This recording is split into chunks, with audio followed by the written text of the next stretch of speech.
Hello students, today we are going to learn about Newton's first law of motion. So before we go to the law, let us understand the background behind that. So a simple question, what causes motion in a body? In our common experience, we know that a force is to be applied on an object to produce motion in it.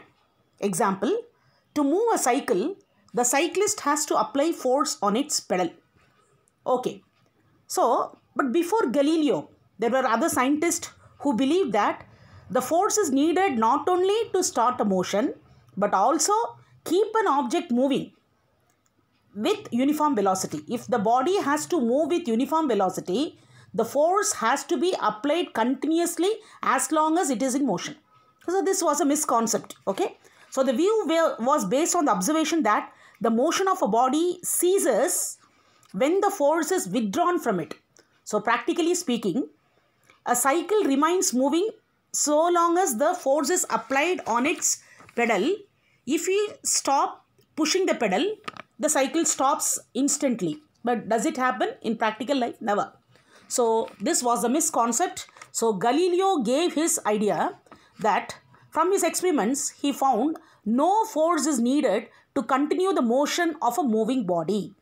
Once you set a body to move by applying an external force, it keeps moving and moving and moving. It will never stop. So, but still objects which are moving are stopping in our daily life. When you are going in a cycle and you are pedaling it, but the cycle stops for a moment. When a marble is rolling on the ground, it is stopping at a moment. So, what is the reason it is stopping? A frictional force is acting on it and making the body to stop. So, if the body is set in motion, it will remain in motion even when the force applied to set the body in motion is withdrawn, provided, these are all Galileo statement, okay, provided there is no other force such as friction, etc. to oppose the motion, okay. In case of the bicycle, what is the, what friction force is acting? The friction force is acting between the tire and the road. That's why when you are applying the brake, automatically it stops. So, this is the conclusion. So, from this, we can define inertia.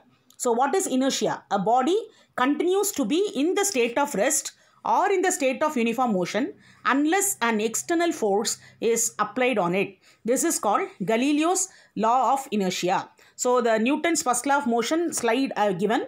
It is showing how the body is moving, and even the cyclist also I have given an example. You can see that later when you have some time.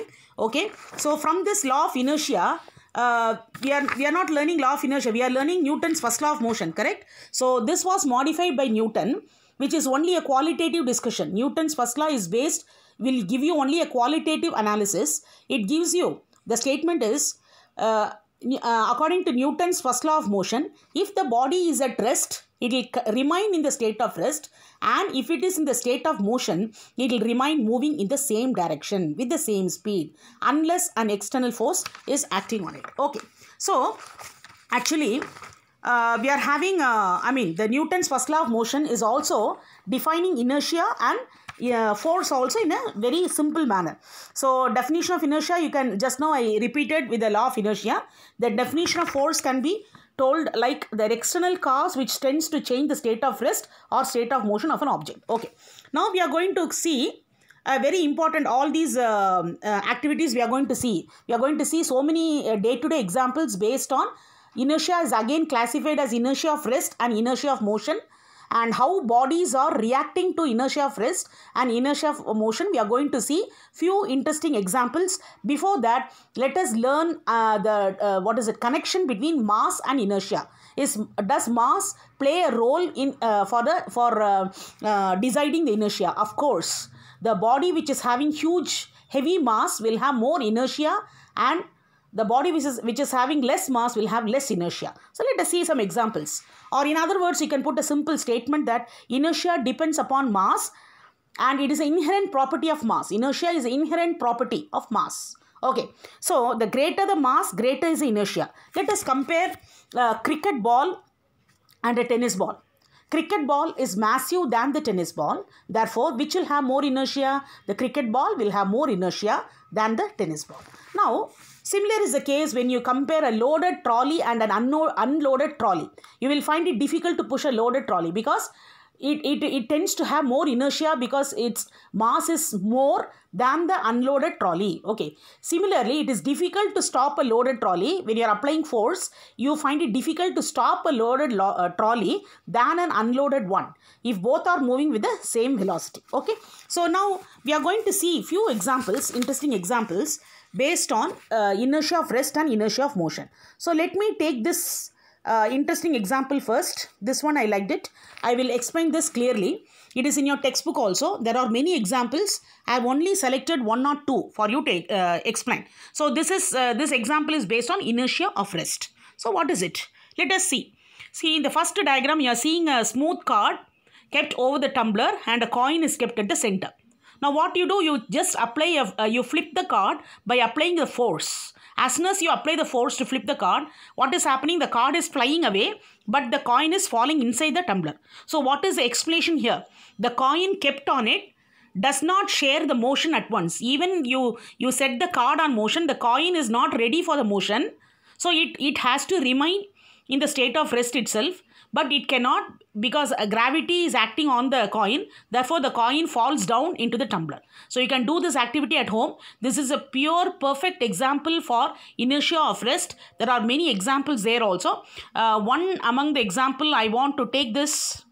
1 second children, I'll just bring back one more example.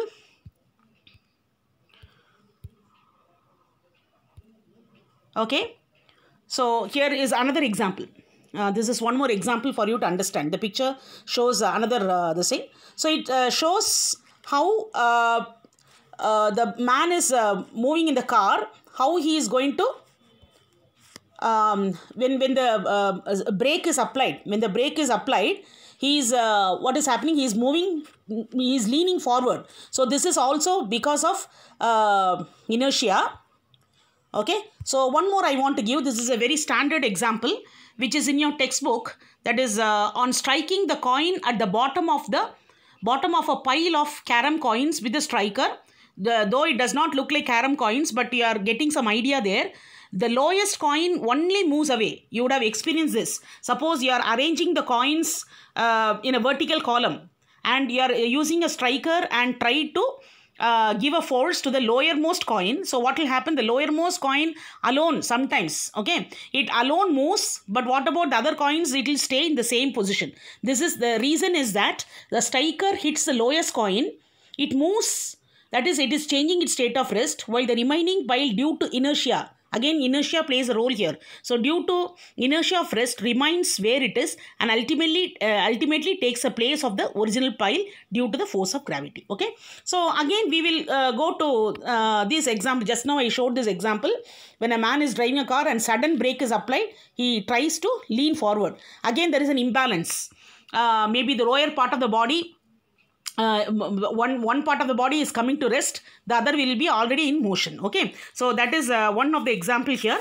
It is very clearly given in your textbook. The reason why he is leaning forward is that in a running car, the whole body of the passenger is in the state of motion. The whole body of the passenger is in the state of motion. When the car stops suddenly, the lower part of his body being in contact with the car comes to rest. Because already the car is moving, he is also moving. But when you are applying the brake, what happens? The lower part of the body being in contact with the car comes to rest immediately, but his upper part remains in the state of motion due to inertia. That is why he is leaning forward. Okay. So the same thing happens here also. Riding the bus. When a moving bus halts, you continue to move forward. Suppose you are, this is a personal experience of yours, is it not? Suppose you are traveling in a bus, you are holding at the top, but all of a sudden there is a sudden break, you try to move forward.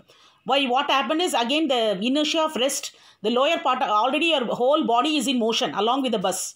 But when the brake is applied, the lower part of the body is in rest still, but the upper part of the body is still in the motion, it is not ready. Therefore, there is an imbalance which is causing that. Okay. So, these are all the examples for you to understand about the inertia of rest and inertia of motion. There is one more interesting example. I didn't get a picture for this, but I can explain. An athlete often runs before taking a long jump. Why he is taking, he often runs before taking a long jump. Okay. The reason is that by running, what is happening is, see, first he will be standing. His body is at rest and he has to do a long jump. So to do a long jump, he has to convert that inertia of rest of his body to inertia of motion. So the reason is that by running, he brings his entire body in the state of motion. When the body is in motion, it becomes easier to take a longer jump. Okay, children. So with this, what I am doing is I am concluding this topic. It is very, very simple. Newton's first law of motion is the most simplest chapter. I hope you would have understood. And please try to learn. And it is very, very easy. Okay, children. Thank you.